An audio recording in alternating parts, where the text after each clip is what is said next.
Impressionante, né? São números dignos de um país praticamente. E a primeira pergunta, candidato Pablo Marçal, é por que o senhor se considera mais preparado para esse desafio? Eu não me considero mais preparado da cidade, mas entre os que estão na disputa, é até vergonhoso falar que eu estou disputando com alguém, né?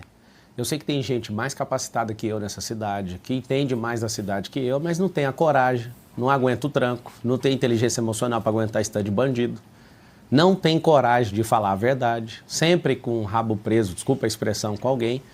Isso não foi um sonho. Tem gente que pergunta para mim, mas você não precisava mexer com isso. É triste uma pessoa que quer ser prefeito precisando de algo. Eu realmente não preciso.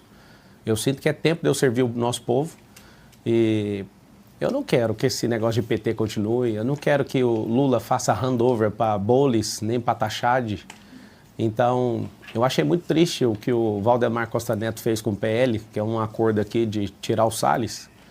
E eu via, como que a gente vai deixar a Prefeitura de São Paulo na mão de dois esquerdistas? Estava tudo certo. Eu entrei, embaralhei o jogo e agora está todo mundo assustado, né? Eu que não tenho nenhum padrinho político, não tenho fundo eleitoral, não tenho tempo de TV, não tenho rádio, não tenho palanque, não tem nada. Só tenho um celular poderoso, que é a nova imprensa para mim. Respeito 100% da imprensa, não respeito militante. Todos os militantes eu vou bater de frente. Meu respeito absoluto à imprensa do Brasil. Mas a gente está contaminado em todas as esferas. Então, eu estava no meu conforto e agora eu resolvi entrar para essa guerra porque o Lula está para morrer já, com 80 anos de idade. Não faz sentido, né? O brasileiro vive a média de 74, você já sabe que ele está indo muito bem aí, passando do tempo. Então, eu não quero ver isso acontecendo. Eu não quero que uma serpente seja levantada aqui para governar esse país. Não tem chance, né? Quando eu entrei na disputa, o Bolis tinha 37 pontos. Hoje ele está abaixo de 20, pra você ter uma noção. Então, assim, os planos que eles fizeram aqui já deram errado. Agora, uma pena, porque o eleitor do Brasil precisa saber que eu consegui nacionalizar essa eleição e agora eu estou internacionalizando ela. E vou em outros países também para falar sobre São Paulo, que São Paulo vai se tornar a capital do mundo até 2050 e depois eu explico como. Não faz sentido a gente não abrir os olhos e entender que o Nunes tem um secretariado completamente esquerdista e ninguém fala nada. A Marta Suplicy era secretária dele até janeiro, saiu, agora é vice do Bolis. Ou seja, essas articulações, como eu percebi, e vi que o Salles foi sacado dessa corrida, eu não vi nenhum representante do conservadorismo. Sim. Eu vi uma pesquisa que aqui em São Paulo, 63% das pessoas se consideram conservadoras. Mas como se a gente se considera conservador deixando dois grupos esquerdistas, um mais ao centro, o outro extrema esquerda, e quando você olha os 5 principais competidores, só tem eu, de direita, alguém que é conservador, que defende de fato a família, que não tem essa maluquice, essas loucuras de ideologia de gênero. Esse tanto de coisa que a gente vai lutar aqui não faz sentido. Então, como eu não vi ninguém representando a gente, eu falei, vou ter que cair nessa aí, vou levar uma espetada muito forte, vai prejudicar as minhas empresas, vai acabar com a minha reputação, vai fazer o quê? Alguém tem que resolver o problema. Branca Nunes, faz bom um dia, M, Branca. faz um M, quem está assistindo. Sua pergunta. Bom dia, secretário, tudo bem? Secretário? Candidato. Candidato, porque eu estou fazendo a pergunta sobre o secretariado. Vamos lá. Eu queria saber, o senhor falou agora do secretariado do Ricardo Nunes e tal, eu queria saber se o senhor já tem algum nome que vai fazer parte do seu secretariado. Como eu estou propondo uma política nova, eu não estou devendo cargo para ninguém.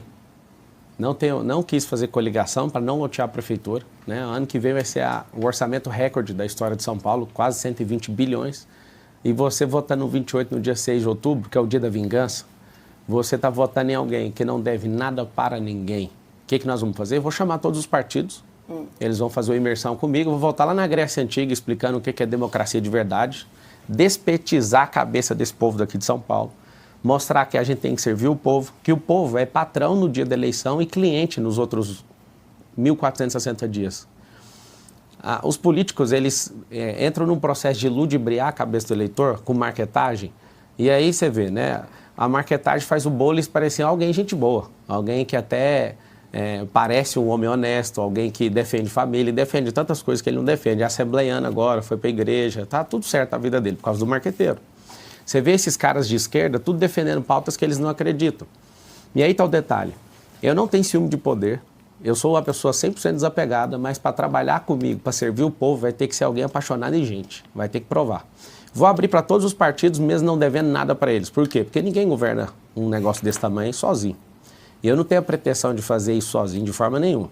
Na Inglaterra, existe um modelo de oposição que é um modelo sombra. O que é esse modelo? Não é um modelo que a oposição é inidônea, é uma oposição idônea.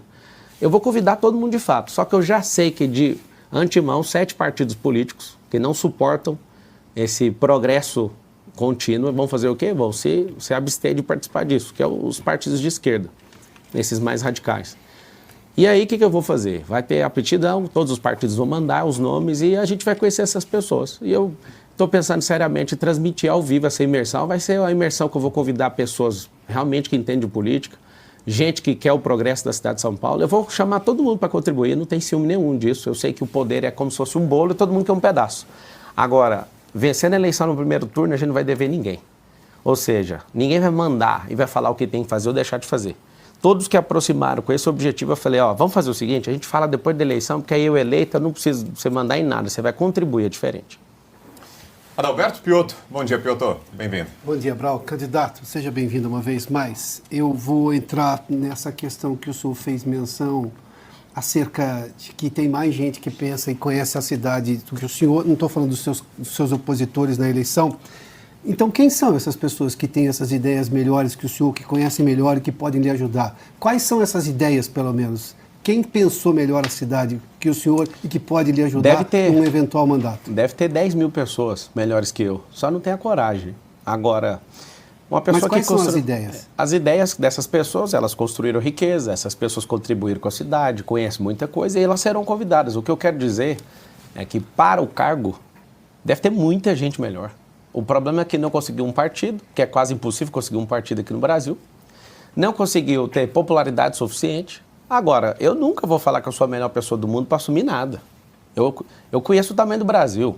Aqui na cidade de São Paulo tem 12 milhões de pessoas, então se eu falar que eu sou o melhor cara para tocar a cidade é mentira. Agora, entre os candidatos que estão aí, eu tenho até vergonha de falar que eu tenho competidores. É um adolescente, para-choque de comunista.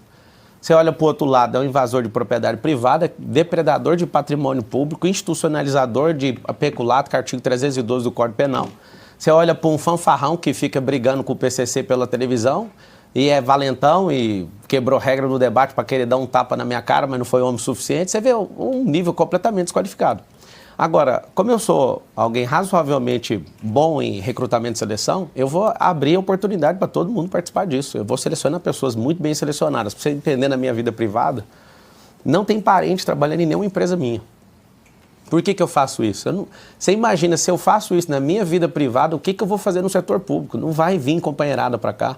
Eu acredito que a destruição da máquina pública está nesse excesso de companheiros, nesse excesso de gente que deve favor para os outros. E eu estou muito feliz de não ter aceitado coligações, estou muito feliz de ter uma chapa pura, estou muito feliz de não ter padrinho, estou muito feliz do jeito que está acontecendo.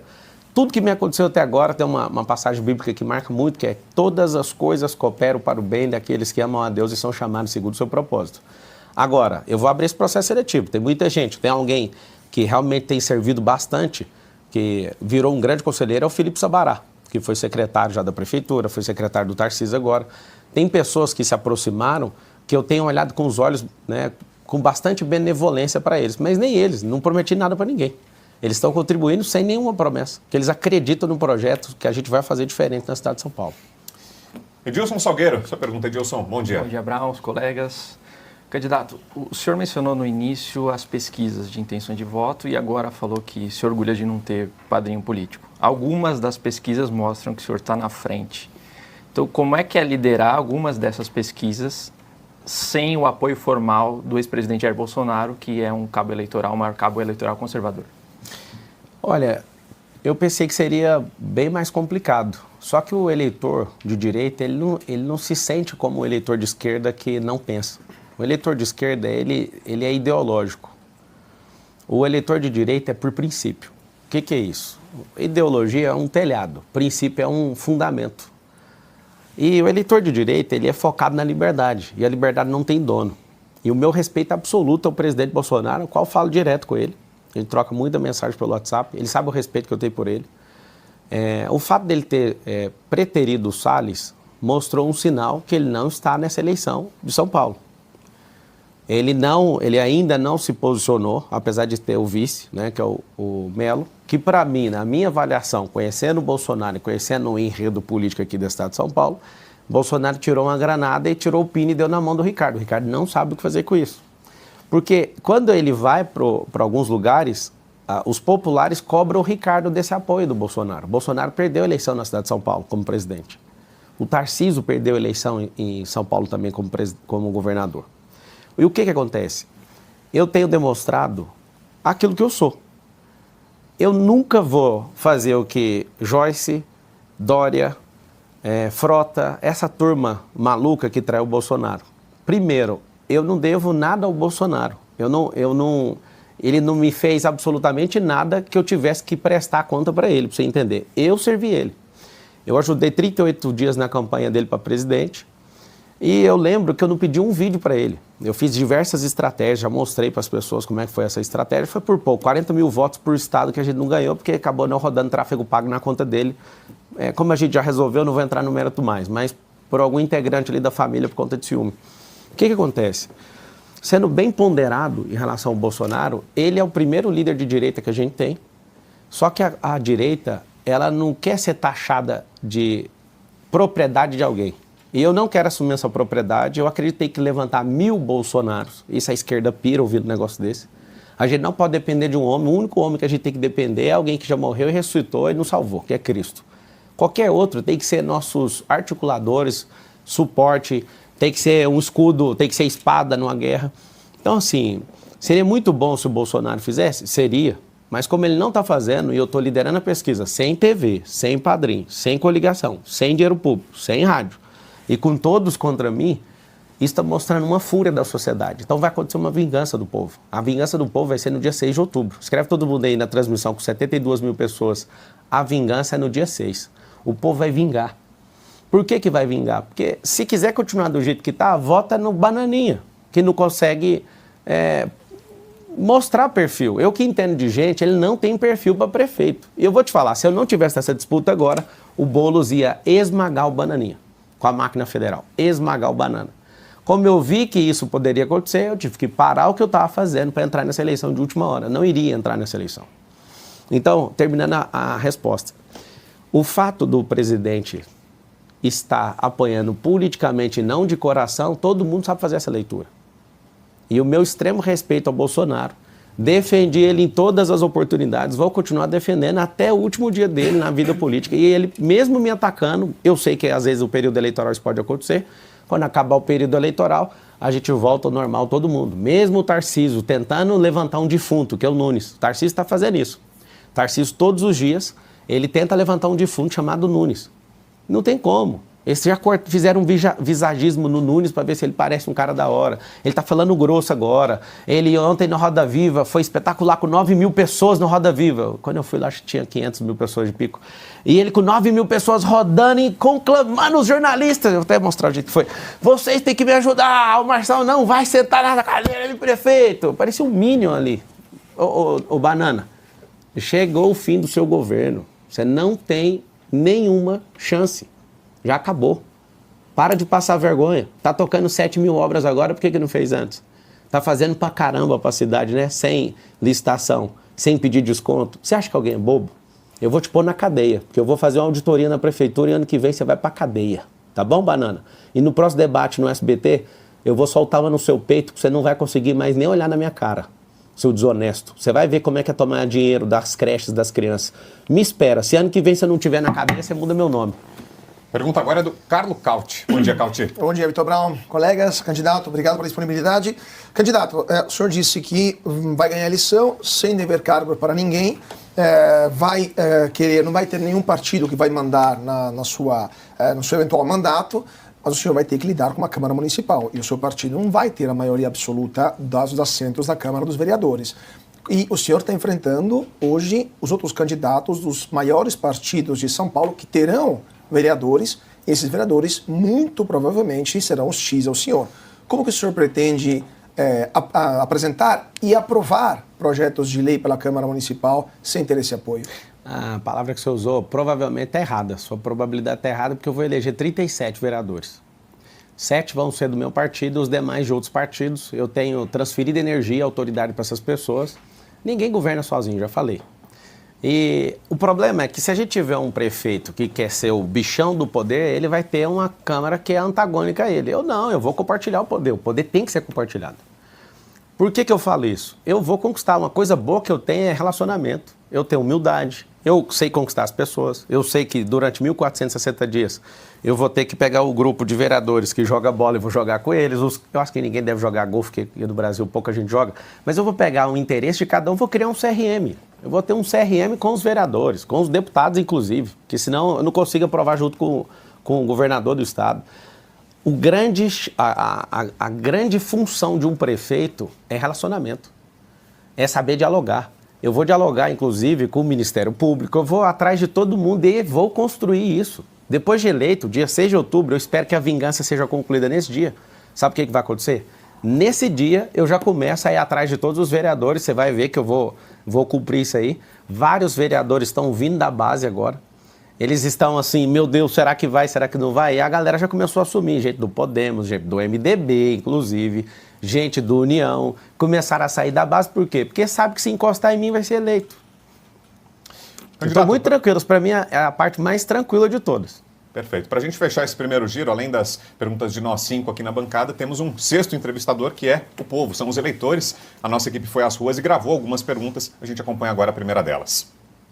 Marçal, a sua ideia referente ao teleférico aqui em São Paulo, primeiramente quantas pessoas caberiam nesse teleférico e quais regiões seriam afetadas ou beneficiadas por esse empreendimento? Parece que é Carlos. Será que tem como confirmar? Ô, Ana, nossa diretora, o nome dele estava coberto ali pela tarja, mas me pareceu Carlos, mas eu tô só adivinhando que eu vi as 3 últimas letras. É Carlos.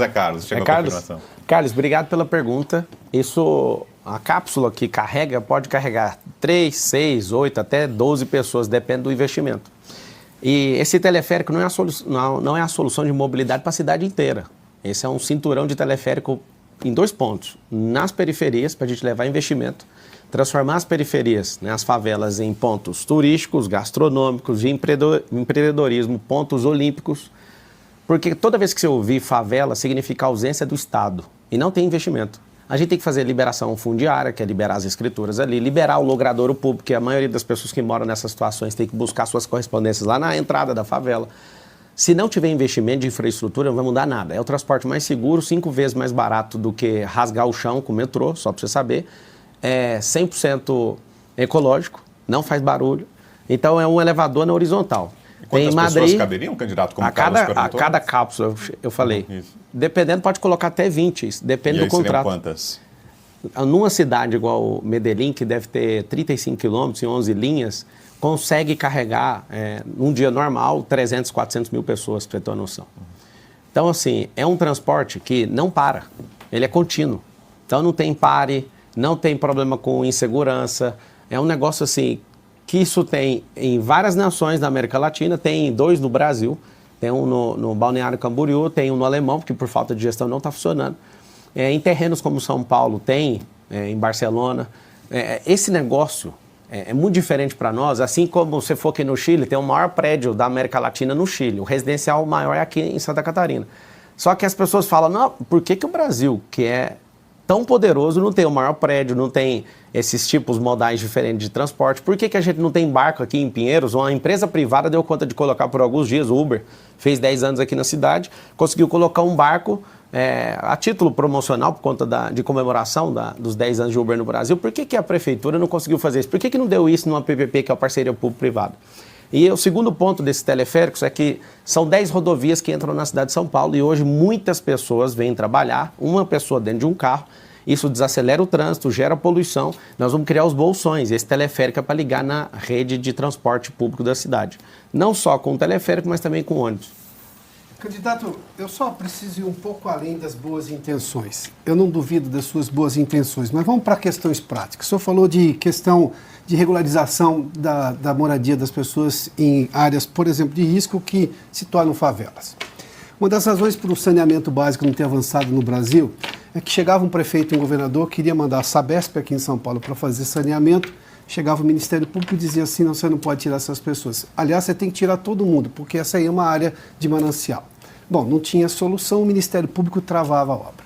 Aí alguém vai dizer assim, não, mas eu vou lá e converso. No Brasil de hoje, se chegar no Supremo Tribunal Federal, um juiz vai lá e diz uma coisa e não tem ninguém que muda. Está se afrontando a Constituição e não tem ninguém que muda. Nós estamos vendo essa situação. Como é que eu consigo colocar uma boa ideia? E, obviamente, regularizar a situação das pessoas que moram lá é uma boa ideia, aliás, é necessário se fazer, sendo que não vai ser a Câmara Municipal, que o senhor vai ter que construir maioria, não vai ser o governo do Estado, que também tem poder limitado, não será nem o governo federal, será, às vezes, um juiz que vai decidir o contrário do que o senhor pensa, do que o senhor quer e do que o senhor foi, em tese, aprovado pelo eleitor na urna.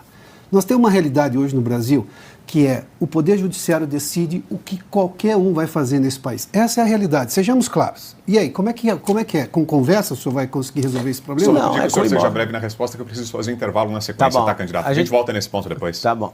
Você quer Não, pode fazer, pode responder. A gente tem mais de 40 mil imóveis na prefeitura. A gente vai perguntar a área. Não tem segredo. A falta de gestão do Bananinha hoje faz com que a gente tenha muito imóvel parado. Então, tem área que é de preservação ambiental, a gente vai ter que fazer um mutirão com suas famílias. Eu vou lá como prefeito, se você me der a caneta BIC, me dá a caneta BIC de prefeito. Aí o decreto, toma aqui essa área, vamos perguntar essa área e vamos levar essas famílias para lá. A área de preservação ambiental, nem o Supremo Tribunal Federal vai liberar isso, a não ser por lei. Então, assim, a gente tem 1.000 favelas em São Paulo hoje, mais de 1.000. São 472 bairros dentro desses 96 distritos. Nós vamos pegar um problema hoje de gestão e o que é o problema nesse? Esse aqui é o problema com o proprietário. O proprietário a gente pode perguntar, pode fazer uma parceria público-privada com ele. A gente, é problema só com o proprietário? Então é fácil de resolver. É problema ambiental? Vai ter que perguntar a área. Que tipo de problema que está em cada um desses lugares? Vamos mapear, tem um metadado disso, que hoje não tem, é uma bagunça essa prefeitura. Se você fizer um requerimento agora perguntando quantos imóveis tem na prefeitura, eles não sabem. Você pode pedir pelo Ministério Público que não sabe. Mais fácil levar esse prefeito preso do que pegar essa informação. Então, assim, só disso, por exemplo, os hospitais hoje. Os hospitais na cidade têm vários leitos que poderiam ser desocupados só fazendo casas de apoio. Como? Com os imóveis que já tem. Por que tem esse tanto de invasão na cidade? Por falta de gestão. Não tem esse calor, essa disposição pública do prefeito para querer resolver a questão. Eu vou resolver. Agora, não vai ser simples. Se fosse simples, era outra pessoa que era candidata. Como é muito difícil, eu tive que me colocar para resolver. Eu estou muito satisfeito que é bem difícil resolver isso aí. A gente vai para um rápido intervalo comercial, mas é rápido a mesma parada. E peço que enquanto a gente faz o nosso intervalo, que você vá curtindo aí, você que está entre esses 92 mil espectadores acompanhando aqui essa nossa primeira da série de entrevistas aqui da Oeste, que você vá curtindo, compartilhando. Se ainda não está inscrito aqui no canal, aproveite também. Em 2 minutos e meio a gente está de volta com a sequência da entrevista com Pablo Marçal. Até já.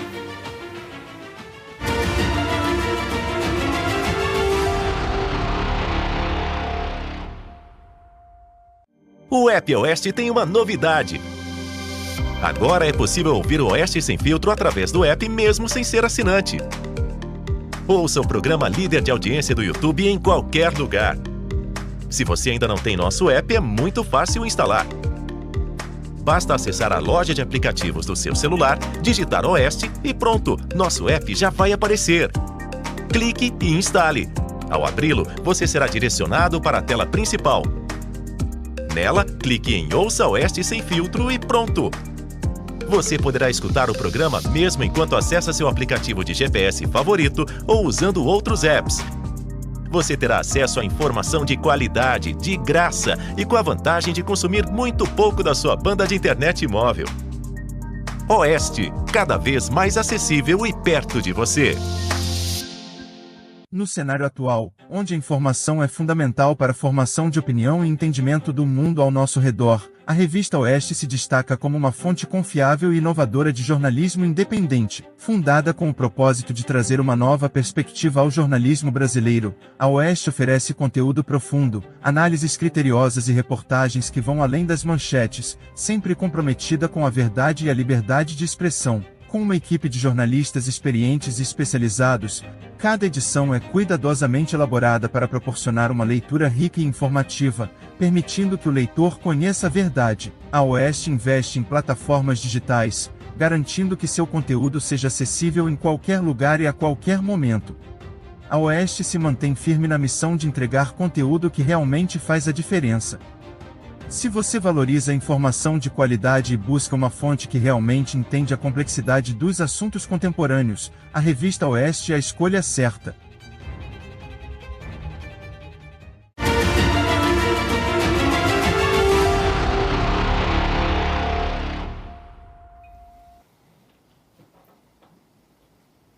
Estamos de volta com as sabatinas da Oeste com os candidatos à Prefeitura de São Paulo. Hoje, nosso convidado é o candidato do PRTB, Pablo Marçal. E antes de seguir com a conversa, preciso dar um recado para você que está aqui nos acompanhando e ainda não é assinante da Oeste. Aproveite e faça agora a sua assinatura. O processo é bem simples. Tem aí na nossa tela o WhatsApp, por onde você consegue fazer a sua assinatura. O número é o 11 94239 9799. É um processo simples. Na palma da mão você resolve. Com o celular que deve estar aí perto de você, você envia uma mensagem para esse WhatsApp. Tem muitas facilidades de pagamento, tá, gente? Dá para pagar pelo Pix ou então, se você não tiver dinheiro nesse momento, quiser parcelar em até 6 vezes sem juros no cartão de crédito. Condições para lá de especiais e a gente aproveita você que está aqui acompanhando essa sabatina e ainda não é assinante da Oeste para reforçar o convite para que você torne-se membro, inscreva-se e assine a Revista Oeste. Combinado? Vamos seguir aqui com a nossa conversa. Pablo Marçal, candidato do PRTB, é o nosso convidado de hoje, abrindo essa série de sabatinas. E falávamos antes do intervalo, né, candidato, na pergunta do Piotr, sobre as interferências do Poder Judiciário. É justamente sobre isso que eu queria lhe perguntar. Sábado agora, dia 7 de setembro, o senhor esteve aqui no ato da Avenida Paulista, que tinha, entre uma das pautas, o impeachment do ministro do Supremo Tribunal Federal, Alexandre de Moraes. Dá para concluir, é correto dizer que, já que o senhor compareceu a esse ato, o senhor é favorável ao impedimento do ministro ou não? O 7 de setembro é o dia da independência. E aconteceu de forma vergonhosa, lá em Brasília. O Lula não tinha ninguém na rua, né? Pagou não, né? Deve forçar alguns servidores para participarem ali naquela avenida e ficar gritando. Foi horrível o que você fez ali. Lula, você sabe que você não tem um povo. Ao contrário do Lula, o Bolsonaro estava com o povo. Eu deixei bem claro, né, que seria uma surpresa, porque eu estava em El Salvador, não daria para chegar no horário, eu me esforcei ao máximo, porque a noite inteira voando. E aí eu cheguei às 15 horas, saí correndo dentro do aeroporto de Guarulhos, peguei um helicóptero, pousei na Paulista, fui correndo 5 quadras, infelizmente cheguei com o Bolsonaro falando obrigado. Nós temos mais de 200 anos de independência, mas não estamos independentes de comunistas, de ladrão, de ideologia de gênero, de abortistas, de gente erotizando criança na escola, de abusos do Poder Judiciário. Nós temos mais de 15 mil juízes nesse país e a gente tem uma parcela assustadora de juízes que estão comprometidos com causas e militâncias. A Corte Suprema está politizada e agora o candidato à Prefeitura de São Paulo não vai emitir opinião. Quem vai emitir opinião é o jurista Pablo Marçal. A Corte do Supremo Tribunal Federal precisa colocar um pé no freio e parar com essa politização que foi construída nesses últimos anos. Então, eu sou a favor de toda investigação contra qualquer ato. Nunca me coloquei contra isso. Eu sou um jurista e a minha posição é muito simples. Qualquer ato do Alexandre de Moraes e qualquer outro ministro do Supremo Tribunal Federal tem que ser apurado e investigado. E acabou. Agora, quem tem a competência para julgar isso é o Senado Federal, que eu vi que o Pacheco recebeu isso ontem. Agora, ele tem que ser homem para tocar isso. Eu duvido que ele, com tanto comprometimento que ele tem pessoal na vida dele, que eu acho que ele depende muito a favor do judiciário, eu duvido que ele vai fazer isso. Então é simples, eu fui lá para prestigiar sim, nós somos um só povo, eu tô com vocês, eu fiquei assustado ali na Paulista, do tanto de gente que estava usando o boné do M, eu nem ganhei, já estou gerando renda pro povo, tanto de gente que vendeu ali boné, quero dar os parabéns para você que é empreendedor, tá de parabéns. Infelizmente, não deixaram eu subir no caminhão, não cobrei, tá? Não cobrei de ninguém o fato de não ter subido. Só que na hora que eu sou impedido de subir, a única coisa que eu precisava fazer é, ou eu podia ir embora, ou eu podia ir para os braços do povo. E aí eu fiquei mais assustado do que qualquer carreata que eu já fui. Eu subi no guarda-rei e não acreditei vendo aquele tanto de gente fazendo o M. Então, o Malafaia que não gostou, eu te peço perdão. Se eu falasse que iria e não conseguisse chegar a tempo, eu seria um arregão. Eu fui. Infelizmente, como alguém estava vindo lá da América Central, chegou no obrigado do Bolsonaro. Eu lamento, queria ter chegado antes, subiria no caminhão como combinado, não falaria, porque nenhum outro candidato poderia falar, não ia nem acenar para o povo. Mas eu entendo, te peço perdão, Silas, porque você organizou, tem colocado a sua cara para bater. Você sabe o respeito que eu tenho por você, mas aqui em São Paulo já está resolvido. Ajuda o Ramagem do Rio de Janeiro para a gente não perder a eleição aí com o Ramagem, que senão vai dar primeiro turno para o Paes. Branca. Candidato, queria falar de propostas para São Paulo. O senhor passou a maior parte da sua vida acadêmica em escolas públicas, Sim. certo? Eu queria saber quais são as maiores carências nas escolas municipais de São Paulo. Sim. E as propostas do senhor para tornar o ensino público melhor. Primeira coisa, tem que ter ensino integral, porque a maior parte das famílias hoje não tem onde deixar seus filhos. A gente tem que popularizar isso. As famílias mais pobres não têm com quem deixar seus filhos, e isso prejudica, inclusive, a formação do cidadão, para você ter uma noção. E a gente tem dinheiro, a gente investe mais de 25 bilhões de reais em educação na cidade de São Paulo. Não falta dinheiro. Tem excesso de companheirada, burocratização, falta de gestão, tem um tanto de coisa que come esse dinheiro. Provavelmente é por esse caminho. Segunda coisa, a gente tem que alfabetizar as crianças, porque esse incompetente desse bananinha não dá conta de fazer isso. São Paulo era para ser a maior potência da educação no país. Está perdendo para o Paraná, está perdendo para Santa Catarina, está perdendo para Goiás, está perdendo para outros estados, sendo que aqui é a maior potência. Então a gente tem que recuperar a posição da cidade de São Paulo e colocá-la em primeiro no IDEB. Precisamos de alfabetizar as crianças. 38% delas só 38% delas estão sendo alfabetizadas. Aqui na cidade de São Paulo, a gente está tratando criança como adulto e adulto como criança. É chocante. Que é a diferença de andragogia e pedagogia? Pedagogia é ensino lúdico para criança, andragogia é ensino para adulto. E a gente está com um despreparo absurdo desse poder público de hoje, esse futuro ex-prefeito, esse vereador que foi tacado nessa cadeira, um incompetente, ele faz de tudo para que essas crianças só tenham uma ocupação e não uma evolução. Outra coisa que a gente tem que fazer é começar a escolarizar as crianças num período mais cedo para a gente terminar a alfabetização até os 6 anos de idade. Esse modelo que o PT acabou implementando aqui na cidade de São Paulo faz com que a criança tenha retardo cognitivo.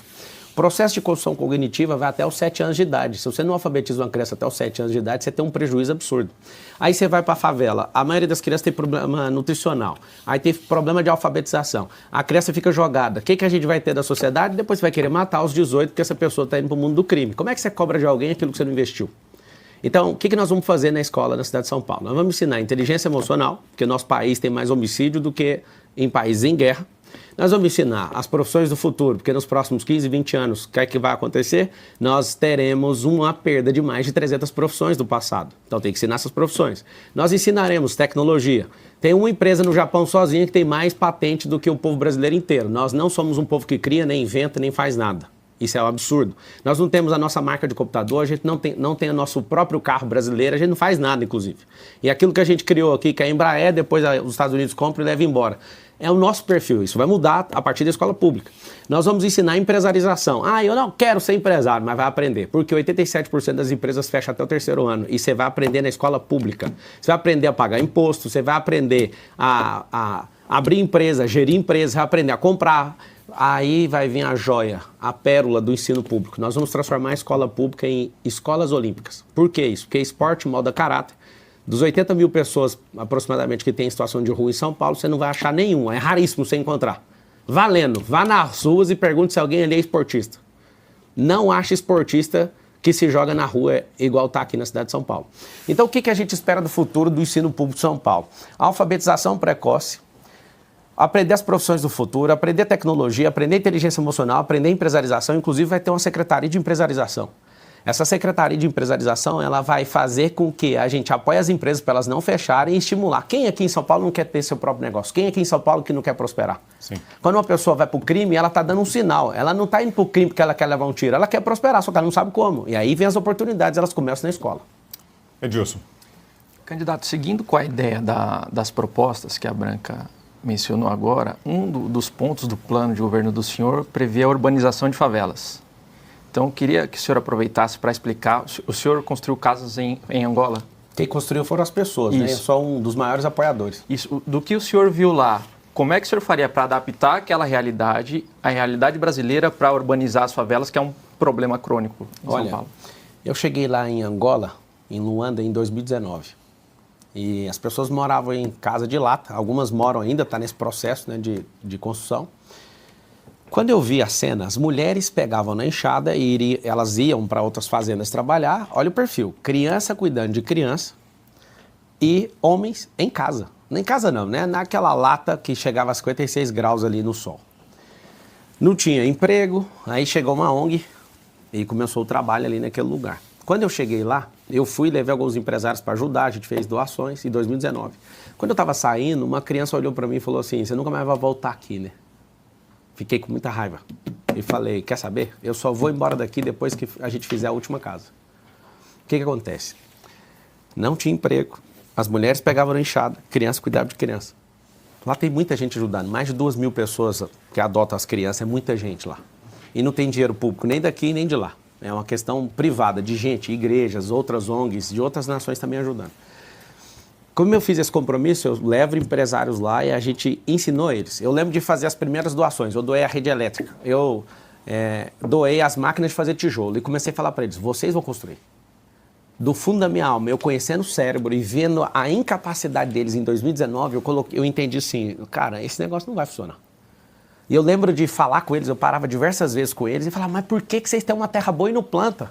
Aí um falava assim, mas é porque não tem semente. Eu falava, mas enquanto eu estiver vivo eu dou a semente, mas eu nunca vou plantar para vocês. É isso que nós vamos fazer com o nosso povo. Resumo, hoje está em pleno emprego, quem constrói é eles, a gente faz o tijolo lá, é ecológico. A casa deve custar algo em torno de 60, antes da pandemia ficava 20, era para ter terminado, mas a pandemia acabou com tudo ali, sofreu bastante a pandemia. E vendo o que a gente fez lá, campos de futebol, levou posto de saúde, colocou escola, fez igreja, galpão de empreendedorismo e formou isso, as pessoas de lá acham que lá é um condomínio fechado. Deve ter já umas 30 e poucas casas fazendo todas as outras bases e a gente vai terminar. Eu fiz um compromisso com aquele povo. Só saio de lá depois que terminar a última casa. Serão quantas casas? No começo era 300, mas parece que agora é 350. O que está acontecendo? O povo começa a invadir em volta por conta da esperança que está vendo ali. Só que como não para de invadir, ele não sabe falar quanto que é isso. Né? Eu fiz o compromisso de sair depois da última casa. Né? A área delimitada acho que dá 350 no máximo. Inclusive, eu vou arrumar um espaço na minha agenda, você que está assistindo, para você acompanhar. Eu vou lá. Porque eu vi site esquerdista querendo desmerecer o que a gente está fazendo lá, eu vou lá e vou transmitir para você ver o que nós estamos fazendo. Mas aqui está o detalhe. Tem como mudar. A pessoa mais miserável na cidade de São Paulo consegue mudar. Eu tenho experiência desde 2019 lá e eu falo do fundo do meu coração. Qualquer pessoa pode mudar, desde que ela tenha oportunidade. Algumas pessoas precisam de criar suas próprias oportunidades, mas outras, se a gente não der oportunidade para elas, não vai ter. Então aqui fica um compromisso. Ninguém vai morar em casa de lata aqui em São Paulo. Ninguém, absolutamente, em 1.460 dias das que estão aqui já, ninguém vai morar nessas casas, nem de madeira e nem batendo laje em cima de esgoto. Nós vamos tirar vocês daí com um mutirão de habitação nessa cidade. Aproveitando que o senhor falou dessa agenda fora do Brasil, o senhor esteve no final de semana, falou agora em El Salvador. Queria ouvi-lo sobre isso. Como foi essa agenda? O senhor não esteve com o presidente, né? O senhor confirma essa informação que foi veiculada, não foi com o presidente, mas viu alguma política, especialmente de segurança pública, que virou a grande vitrine do país? De Justiça. Isso. E é o que eu ia perguntar, se viu lá alguma política que acha viável de ser importada, implementada no âmbito da Prefeitura de São Paulo, em especial sobre segurança pública. A questão ali é de mudança de legislação, isso é caráter federal, né, da Câmara dos Deputados. Eu fiquei assustado, porque tem como resolver. 695 dias sem homicídio num país inteiro. Você não sonha com isso, não? Eu sonho. Isso aí vai ter que fechar todo mundo um cerco contra a criminalidade. E aqui vai um recado. Essa é a última geração do crime no Brasil, porque eu vi com os meus olhos que isso funciona. Por que é a última geração do crime? O crime é organizado porque o Estado é uma bagunça. E eu te provo, porque a gente paga 43% de imposto e esses caras ainda estão devendo 7 trilhões aproximadamente. Significa que eu e você estão devendo mais de 40 mil cada um. Esse bando de vagabundo que toca esse país, mais de 70 mil políticos, só um pouquinho, 70 mil. Esses caras, eles não sabem fazer gestão, eles não